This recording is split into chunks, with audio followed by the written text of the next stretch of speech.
بسم اللہ الرحمن الرحیم الحمد للہ الذی ہدانا لہذا وما كنا لنہتدی لولا ان ہدانا اللہ لقد جاءت رسول ربنا بالحق والصلاة والسلام علی النبی الأمی العربی المکی المدنی العبد المؤید المصطفى الامجد المحمود الاحمد بالقاسم محمد صلی اللہ علیہ وعلى أهل بيته الطيبين الطاهرين المعصومين المظلومين الذين أذهب الله عنهم الرجس وطهرهم تطهيرا اللهم صل على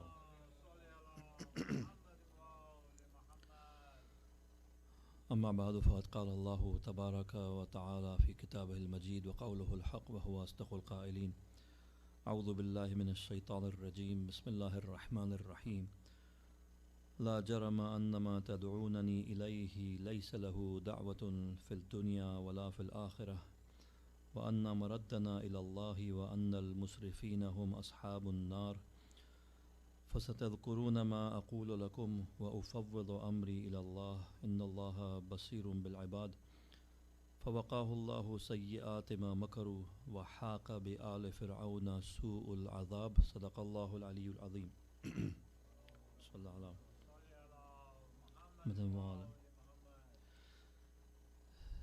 سورہ مبارکہ غافر کی 23 سے لے کر 50ویں آیات تک واقعہ مومن آل فرعون کا، جس میں بہت ساری پھر اس وقت کی تاریخ حضرت موسیٰ کی، فرعون کے سلسلے میں جو ان کی رسالت تھی، اور بنی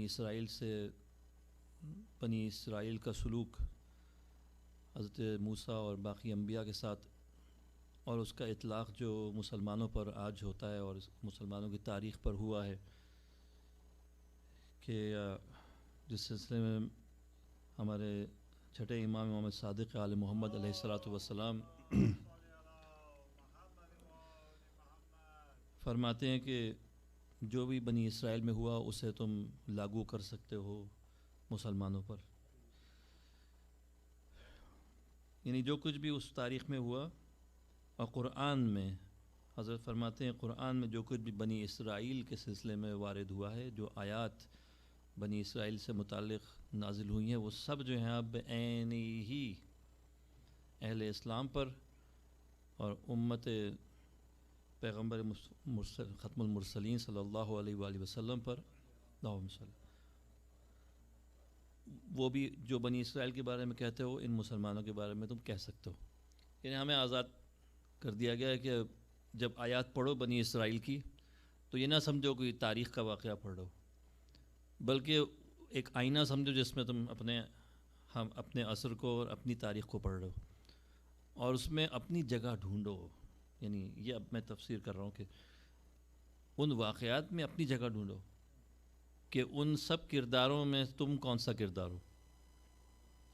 موسیٰ ہیں، ہارون ہیں، مومن آل فرعون ہیں، حضرت موسیٰ کے ماننے والے ہیں، جو جناب موسیٰ کی بات پر قائم رہے، وعدہ کیا تھا نبی سے اس پر قائم رہے، ان کے احسانات کو نہیں بھولے، جو ان سے بیعت کی تھی اس پر باقی رہے، چنانچہ ان کے نصب کردہ ان کے جو جانشین تھے ان کی تبعیت میں رہے۔ تو آپ دیکھیں گے کہ وہ تاریخ جو ہے وہ ایک بڑے امتحان کی صورت میں سامنے آئے گی۔ تاریخ صرف واقعات کا ایک مجموعہ نہیں ہے، بلکہ اپنے آپ کو دہراتی ہے، اور یہ دہرانا تاریخ کا ایک طرح سے انسانوں کے لیے اچھا ہے کہ لوگ سمجھ سکتے ہیں کہ کیا ہوگا۔ چنانچہ اگر فرض کریں ہر چیز دنیا میں پہلی مرتبہ ہوتی، ہر نوعیت کا واقعہ پہلی مرتبہ تاریخ میں ہوتا، تو انسان کبھی بھی اپنے آپ کو آمادہ نہیں کر سکتا تھا اس کے لیے۔ لیکن چونکہ دہرا رہی ہے بار بار، تو یہ بھی ایک خدا کی حجت ہے کہ اس نے پے در پے واقعات دنیا میں بھی دکھائے، کتاب میں بھی لکھے، حدیث میں بھی اہل بیت اطہار علیہ السلام کے ہم تک پہنچے، اور آج بھی وہی واقعات اپنی آنکھوں سے دیکھ رہے ہیں۔ فاعتبروا یا اولي الابصار، اسی لیے واقعات کے آخر میں قرآن میں جگہ جگہ ملتا ہے فاعتبروا، عبرت حاصل کرو اے صاحبان عقل. اور آخر کیا کرتا خدا؟ اور کون سی مزید صورت تھی کسی چیز کو روشن کرنے کی کہ وہ کر کے دکھا دی جائے، ہو جائے اپنی نظروں کے سامنے؟ تو یقیناً وہ بات پھر عقل والوں کے لیے کافی ہے. صلوات پڑھیے محمد وال اللہم صلی اللہ.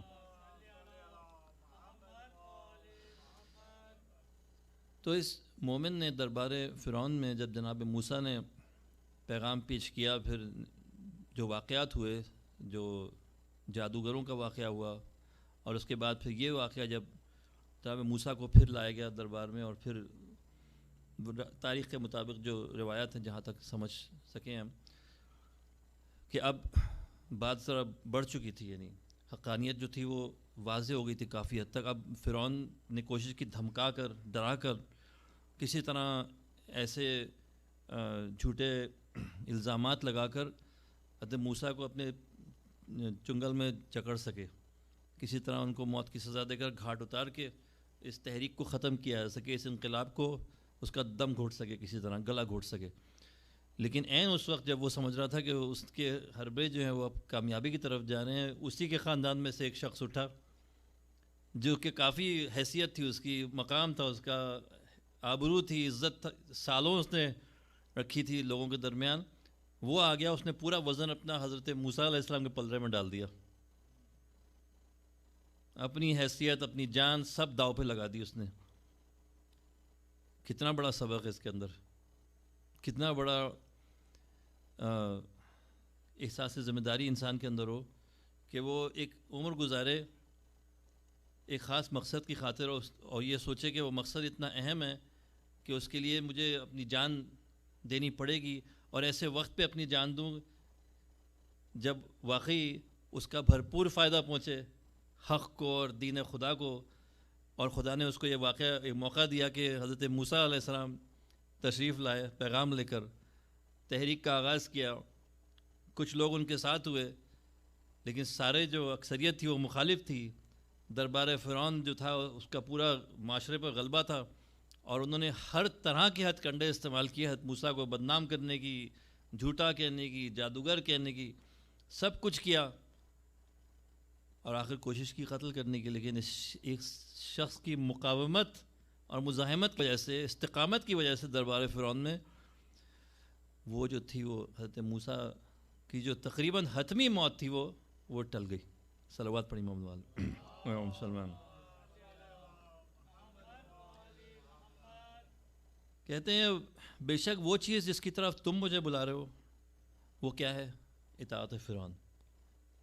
اگر بات کو خلاصہ کیا جائے، لا جرم انما تدعوننی الیہ، جو تم مجھے دعوت کس چیز کی طرف دے رہے ہو؟ مومن آل فرعون کہہ رہا ہے لیس لہ دعوت فی الدنیا ولا فی الاخرہ، اس کی تو سنوائی نہیں، نہ دنیا میں نہ آخرت میں، اس کی بات کا کوئی اثر نہیں ہے، اس کی دعا مستجاب نہیں، دعویٰ اس کی کوئی دعوت نہیں، یعنی دعویٰ عربی میں کہتے ہیں نہیں، اس کی اس سے مدد کسی کو مل نہیں سکتی ہے، اس دنیا میں نہ استجابت ہے اس کی، نہ آخرت میں. وَأَنَّ مَرَدَّنَا إِلَى اللَّهِ، ہماری واپسی، ہمارا پلٹانا تو اللہ کی طرف ہے. دیکھیے مردنا، مرد رد سے نکلا ہے، واپس پلٹایا جانا. مومن آل فرعون جو یہ نہیں کہہ رہا ہے کہ رجوع ہمارا، کیونکہ وہ لوگ جو خدا کے راستے پر کوششیں کر رہے ہیں ان کا رجوع ہے خدا کی طرف، لیکن جو کوشش نہیں کر رہے ہیں، انکار کر رہے ہیں خدا کا، ان کا پلٹایا جانا ہے خدا کی طرف، ان کا رجوع نہیں ہے. رجوع تو انسان کرتا ہے نا، لیکن جو انکار کرے رجوع کو اس کو پلٹایا جاتا ہے زبردستی. وَأَنَّ مَرَدَّنَا إِلَى اللَّهِ، ہم سب کو واپس پلٹایا جانا ہے. وَأَنَّ الْمُسْرِفِينَ هُمْ أَصْحَابُ النَّارِ، اور جو لوگ حد سے تجاوز کرتے ہیں وہ سب جو ہیں اصحاب آتش دوزخ ہیں. صلوات پڑھی محمد وال صلی اللہ علیہ. ویسے بھی دیکھیں قرآن میں اصحاب کا لفظ جہاں بھی آیا ہے، یعنی آپ ایک تو شاید ایک جگہ اچھی طرح آیا ہے، وہ ہے اصحاب السفینہ. کبھی بھی ایسا نہیں ہے کسی نبی کے ساتھ کہا ہو اصحاب موسیٰ، اصحاب نوح، اصحاب فلاں فلاں فلاں. اگر آیا ہے اچھے معنوں میں اصحاب السفینہ آیا ہے، یہ نہیں کہا اصحاب. اگر کہہ دیا جاتا اصحاب نوح، اس کا مطلب اصحاب نوح کی فضیلت بیان ہوئی. اصحاب سارے نبی کے سارے اصحاب کی فضیلت کہیں نہیں بیان ہوئی کسی بھی نبی کی. اگر بیان ہوئی تو ان اصحاب کی جو سفینے پر سوار ہوئے نوح علیہ السلام کے ساتھ، یعنی اس میں سے کتنے پرسنٹ ہوں گے جو سوار ہوئے کشتی پر؟ پوری آبادی میں سے کتنے ہوں گے اصحاب ہوں گے؟ چلیں آپ مان لیں بہت سے تھے، کشتی پر کتنے سوار ہو سکے؟ اب آپ ذہن میں رکھیں وہ حدیث پیغمبر اسلام کے فرمایا ان الحسین مصباح الخدا سفینۃ النجات، اللہم صلی علی محمد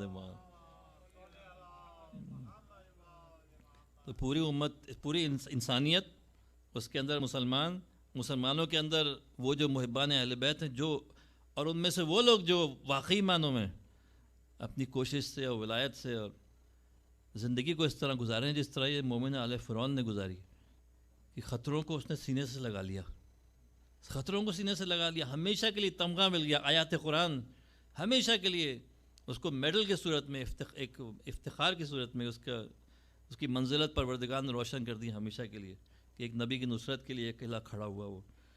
فَسَتَذْكُرُونَ مَا أَقُولُ، اب دیکھیے یہاں ایک درد بھری زبان میں بات کر رہے ہیں، ایک وقت آئے گا تم یاد کرو گے آج میں تم سے کیا کہہ رہا ہوں۔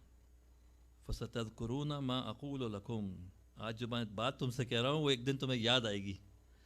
وَأُفَوِّضُ أَمْرِي إِلَى اللَّهِ، میں تمام اپنے امور کو پروردگار کے حوالے کر رہا ہوں، تفویض کر رہا ہوں۔ جیسا کہ کل یا پرسوں گفتگو میں ہوا تھا کہ تفویض جو ہے وہ توکل اور تسلیم کے درمیان کا مرحلہ ہے۔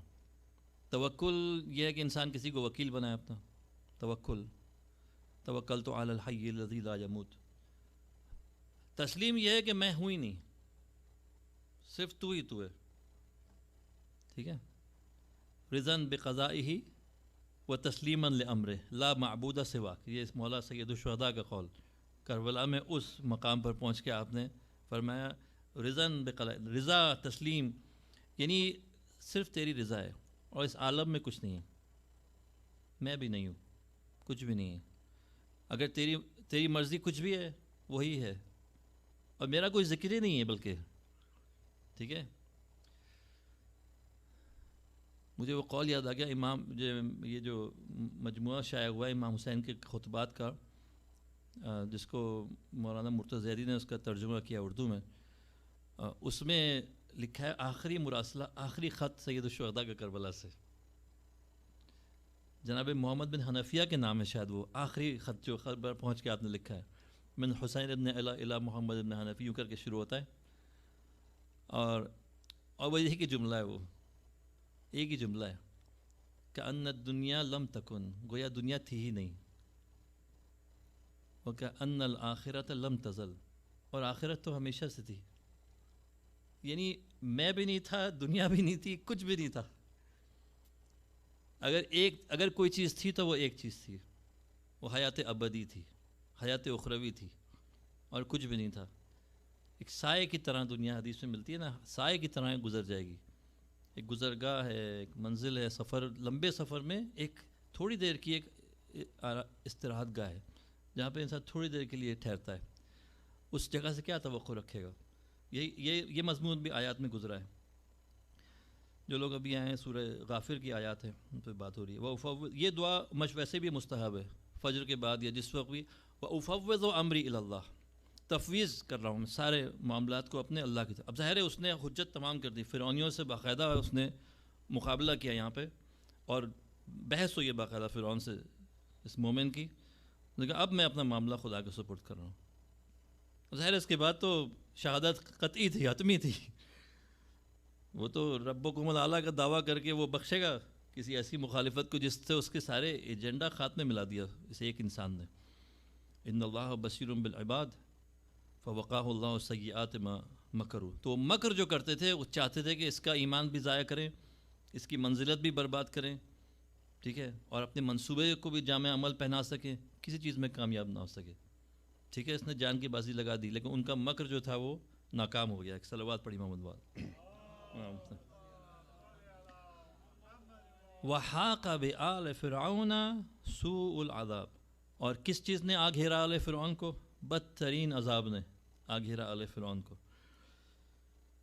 النَّارُ يُعْرَضُونَ عَلَيْهَا غُدُوًّا وَعَشِيًّا، آگ جو ہے ان کو صبح و شب آگ جو ہے ان کو دکھائی جائے گی، ان کو آگ کے سامنے پیش کیا جائے گا. یہ عالم برزخ میں ان کا حال ہوگا. وَيَوْمَ تَقُومُ السَّاعَةُ أَدْخِلُوا آلَ فِرْعَوْنَ أَشَدَّ الْعَذَابِ. تو یہ جو ہمارا عقیدہ ہے کہ برزخ میں بھی ہے جزا و سزا اور آخرت میں بھرپور طریقے سے اجر بھی اور سزا بھی، تو اس آیت میں یہی فرما رہا ہے پروردگار عالم کہ النار یا آل فرعون جو ہیں یہ آگ پر پیش کیے جائیں گے صبح بھی اور رات کو بھی. اب دیکھیے آخرت میں تو دن اور رات نہیں ہوں گے، قبر میں دن اور رات ہوگی. عالم برزخ میں کیونکہ ابھی اس دنیا اور آخرت کے درمیان جگہ ہے تو وہاں صبح بھی ہوگی رات بھی ہوگی. تو یعنی یہاں بھی ایک سزا ہے جب تک برزخ میں، اور جو آخری جو شدید ترین عذاب ہے وہ وہاں ہوگا جب کہا ہوگا ادخلوا آل فرعون، آل فرعون کو روز آخرت جہنم میں داخل کر دو بدترین عذاب میں. صلوات پڑھی محمد اللہم صلی اللہ علیہ وسلم. اب یہ جو پہنچیں گے، میں آیات کو مکمل کر رہا ہوں جو اس واقعے سے متعلق ہیں، بہت کچھ گفتگو ہو چکی ہے پچھلی 4 راتوں میں. اذ یتحاجون اب وہ آگ میں پہنچ کر دوزخی ایک دوسرے سے بحث ہوگی ان کی. یہ سارے فرعون اور اس کے حواری حامان اور قارون اور اس سارے جو آل فرعون کے لوگ تھے جو سارے مل کے اس نظام کو چلا رہے تھے اور فرعون کی طرفداری کر رہے تھے. یتحاجون فی النار، حجت ہے کہ ایک دوسرے سے بحث کریں گے. فیقول الضعفاء، جو اس میں کمزور لوگ ہوں گے جو ان کی پیروی میں زندگی گزاری، ضعفاء جو تھے، للذین استکبروا، ان لوگوں سے کہیں گے جو کبریائی کا دعویٰ کرتے تھے. دیکھیے قرآن میں ظالموں کو بڑا نہیں کہا گیا ہے، مستکبر کہا گیا ہے. مستکبر میں اور کبیر میں بہت فرق ہے. کبیر وہ ہے جو بڑا ہے، مستکبر وہ ہے جو بڑائی کا دعویٰ کر رہا ہے. جیسے کھوکھلا غبارہ ہے، کچھ بھی نہیں ہے اس کے اندر، لیکن بڑا ہونے کا دعویٰ ادعا کر رہا ہے، ظاہر کر رہا ہے اپنے آپ کو جیسے میں بہت بڑا ہوں. تو یہ کمزور لوگ جو ہیں دوزخ میں ان بڑے لوگوں سے کہیں گے جو بڑائی کا دعویٰ کر رہے ہیں. ان سے کہیں گے انا کننا لکم تبعا، ہم تو دنیا میں تمہاری اتباع کرتے تھے، ہم پیروکار تھے تمہارے. اس دنیا پوری زندگی تو ہم نے تمہارے پیروی میں گزاری. فہل لکم مغنون عنا نصیبا من النار، تو اب کچھ تو حق ہمارا تمہارے اوپر آ جائے گا. پوری زندگی ہم نے تمہارے حوالے کر دی دنیا کی، اب دوزخ میں، ٹھیک ہے، کیا تم ہم سے تھوڑی سی آگ جو ہے کم کر سکتے ہو؟ مغنون عنا نصیبا من النار، جو ہمارے نصیب میں اتنی ساری جو آگ آئی ہے اس میں سے تھوڑی سی تم کم کر سکتے ہو، گھٹا سکتے ہو گیا؟ قال الذین استکبروا، تو یہ جو لوگ استکبار یعنی جو بڑا ہونے کا دعویٰ یا بڑائی کو ظاہر کرتے تھے اپنی، وہ کیا جواب دیں گے؟ انا کل فیہا، ہم سب اسی میں ہیں آج. ان اللہ قد حکم بین العباد، بے شک اللہ نے اپنے بندوں کے درمیان حکم صادر کر دیا ہے. صلوات پڑھیے محمد بار اللہم صلی اللہ علیہ وسلم. آج ہم سب برابر ہیں. کل ہم نے بڑے دعوے کیے اور تم نے ہمارے دعووں سے دھوکہ کھایا. آج تو ہمارے پاس کوئی منزلت نہیں ہے تم سے برتر، کوئی ایسے ہمارے پاس طاقت نہیں ہے جو دنیا میں نظر آتی تھی. آج ہمیں تم پر کوئی بھی فوقیت حاصل نہیں ہے. انا کل فیہا، آج ہم دوزخ میں سب ایک جیسے ہیں، ایک ہی سطح پر ہیں، سب ایک ہی جگہ ہے، ہمارا ٹھکانہ بھی ایک ہے.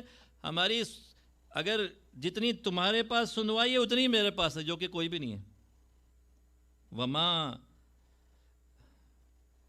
ادعو رب قال الذین، تو یہ اللہ نے حکم فرما دیا اپنے بندوں کے درمیان. پھر اگلی آیت میں ارشاد ہوا وقال الذین فی النار لخزنۃ جہنم.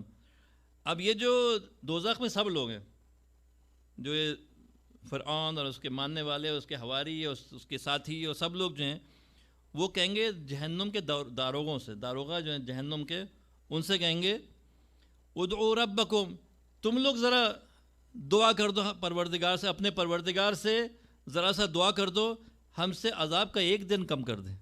یخفف عنا یوما من العذاب، ایک دن، اچھا ایک دن کم بھی نہیں کر دے، ایک دن گھٹا دیں عذاب، ایک دن کا عذاب میں تخفیف دے دے، رعایت دے دے تھوڑی سی ہمیں.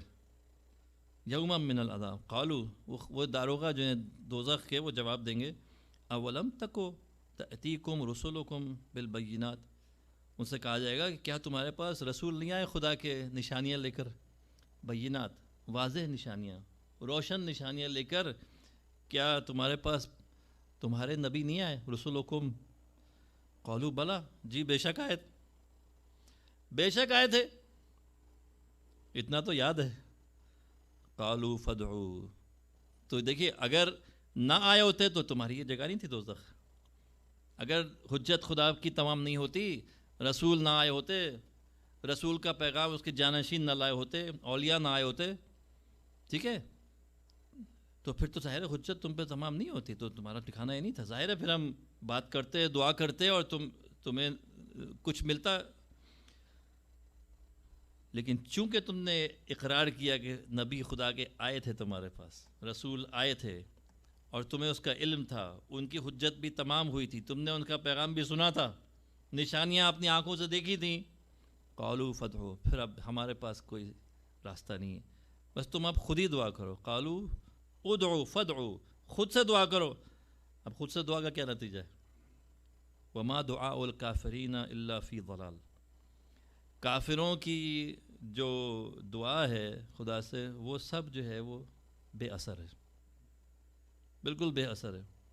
تو یہ پروردگار دیکھیے کتنی حقیقتوں کی طرف اشارہ فرما رہا ہے، کا ذکر کر رہا ہے، بیان کر رہا ہے، پوری داستان، یعنی فرعون کہاں سے کدھر، اور آخرت اور برزخ اور قیامت اور دوزخ، پورا سفر۔ ایک طرف تاریخ ہے کہ جو آل محمد فرماتے ہیں کہ دہرائی جا رہی ہے بار بار، واقعات پہلے جو بنی اسرائیل میں وہی مسلمانوں میں ہوں گے، تاریخ میں ہوئے اور آج بھی ہو رہے ہیں، ہر زمانے میں فرعون ہیں، ہر زمانے میں سامری ہیں، ہر زمانے میں اس کے گوسالے ہیں، ہر زمانے میں حامان ہیں، ہر زمانے میں قارون ہیں، اور یہی کیریکٹرز جو ہیں شکلیں بدل بدل کے بار بار روزانہ ہمیں نظر آ رہے ہیں۔ صلوات پڑھیے محمد بان۔ پھر سلسلے کی جو آخری آیت ہے اس میں ارشاد ہو رہا ہے انا لننصر رسلنا، بے شک ہم اپنے پیغمبروں کی نصرت کریں گے، اور صرف پیغمبروں کی نہیں، والذین آمنوا فی الحیات الدنیا، جو بھی ہم پر ایمان لائے گا، ہمارے راستے پہ کوشش کرے گا، ہم یقیناً اس کی مدد کریں گے۔ یہ نہ سمجھے کہ بے یارو مددگار ہے، کوئی یہ نہ سمجھے، ہمارے راستے میں کوشش کرنے والے یقیناً ہماری نصرت سے ہمکنار ہوں گے۔ وَيَوْمَ يَقُومُ الْأَشْهَادُ، خالی دنیا میں نہیں، اس دن جس دن سارے گواہ کھڑے کیے جائیں گے، اس دن یقیناً ہماری نصرت جو ہے وہ اہل ایمان کے ساتھ ہوگی، اہل وفا کے ساتھ ہوگی۔ ایک صلوات پڑھی محمد با۔ اللہم صلی اللہ علیہ۔ واقعات گزشتہ امتوں کے دہرائے جا رہے ہیں، تاریخ جو ہے ایک طرح کی سائیکل ہے، بار بار یوں وہی صورت میں آ رہی ہے۔ وہ ایک سورہ میں وہ آیت ہے کہ لَتَرْكَبُنَّ طَبَقًا عَنْ طَبَقٍ، تم گویا ایک طبقے سے دوسرے طبقے میں، تو تفسیر میں اس کی بہت ساری احادیث ہیں، اس میں کچھ میں نے پڑھی شروع میں کہ لَتَسْلُكَنَّ، تم یقیناً سُبُلَ مَنْ كَانَ قَبْلِكُمْ، اس راستوں پہ چلو گے جس پہ تم سے پہلے لوگ چلے، بنی اسرائیل جن راستوں پہ چلے، ان کے درمیان پیغام آئے، امتحانوں میں ان کو ڈالا گیا، اور ان کو وعدے دیے گئے، ان کو بشارتیں دی گئی، نعمتیں نازل ہوئیں آسمانوں سے، زمین سے اگئی نعمتیں، معجزات ہوئے، ان کو نجات دی گئی فرعونوں سے، ان کی فرمائشوں کو پورا کیا گیا، سپوائل کیا گیا باقاعدہ، اگر کوئی لفظ نہ ملے تو من و سلوہ آسمان سے اترے، کیا کیا نہیں ان کے لیے، 12 نہریں جاری ہو گئیں،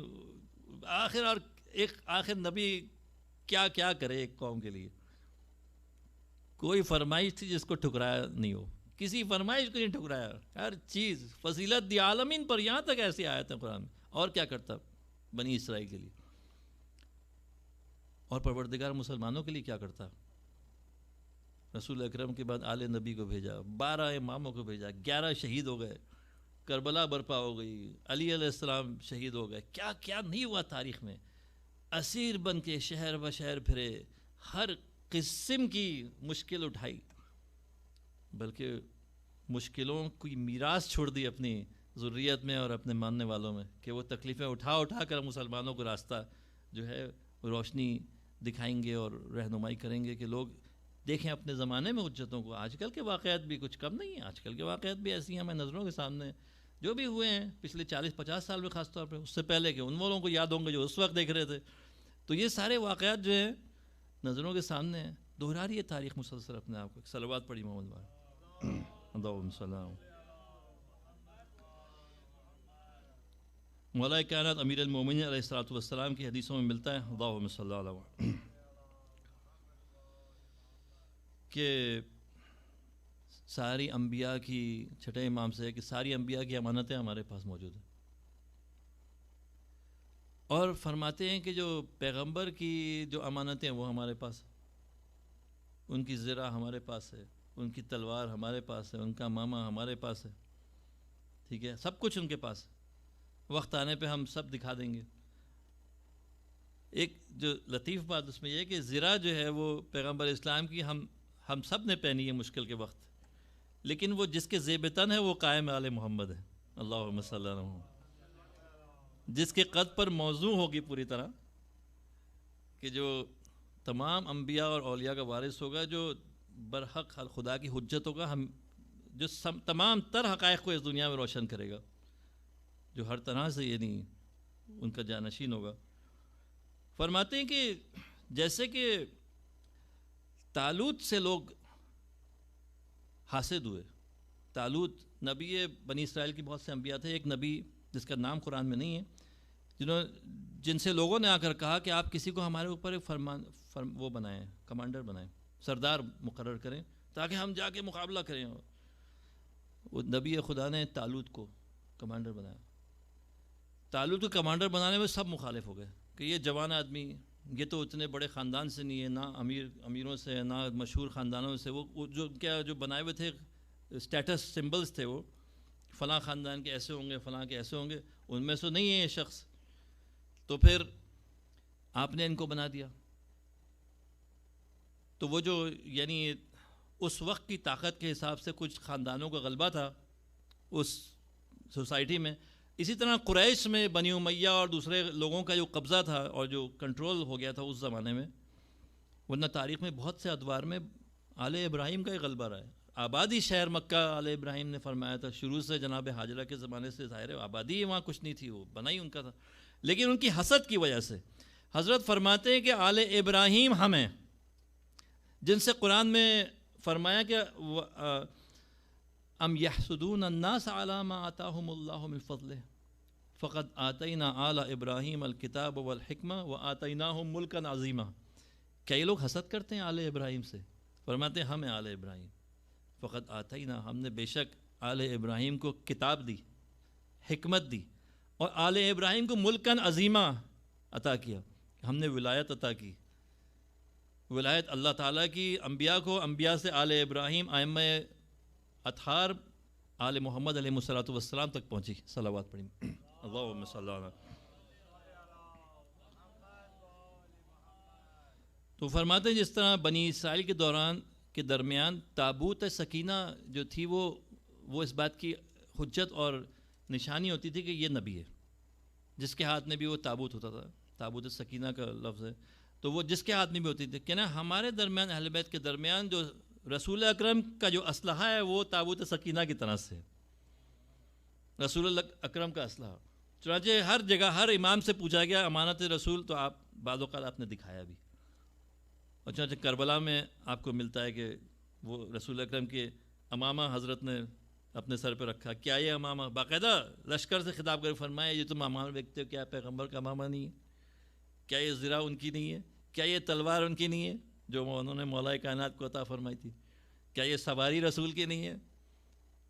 سب کچھ ان کے پاس. تو یہ سب حضرت کے معجزات تھے جو رسول تھے ان تک پہنچے، اور یہ جاری ہیں.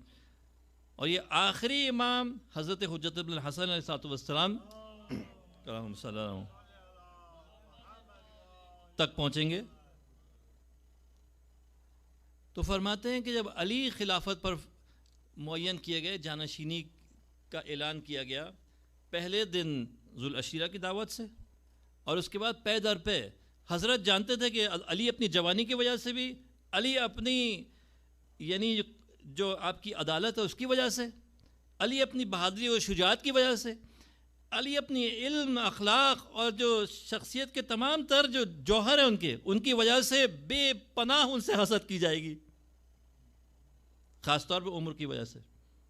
ظاہر ہے وہ آئندہ کے لیے حضور کا اللہ تعالیٰ کا انتظام تھا، وہ اپنی جوانی کی وجہ سے وہ آئندہ اسلام کے لیے ایک سہارا بننا تھا ان کو. ان سے حسد کی جیسے طالوت سے. یہ سارے واقعات جو ملا دیے جاتے ہیں. آپ اکثر یہ ملیں گے فلاں واقعہ جس طرح سے بنی اسرائیل کے فلاں دور میں ہوا، اور بہت سے ایسے واقعات ہوں گے جن کی کئی نظیر تاریخ میں پیش کی جائے گی. ایسا ہوا، پھر ایسا ہوا، آج ہمارے درمیان ایسا ہوا، تاکہ کوئی یہ نہ کہہ سکے کہ ہمیں تو خبر ہی نہیں تھی کہ ایسا بھی ہو سکتا تھا. امتحان ایسے لیے گئے جس کا ایک طرح سے کافی حد تک اردو میں کہتا ہے پیپر بھی آؤٹ کر دیا گیا. بتا بھی دیا گیا کہ یہ اس طرح سے ہوا، پہلے طالوت کے ساتھ یوں ہوا، ہارون کے ساتھ یہ ہوا. وہ گئے کوہ طور پہ، ہارون کی نافرمانی شروع کر دی.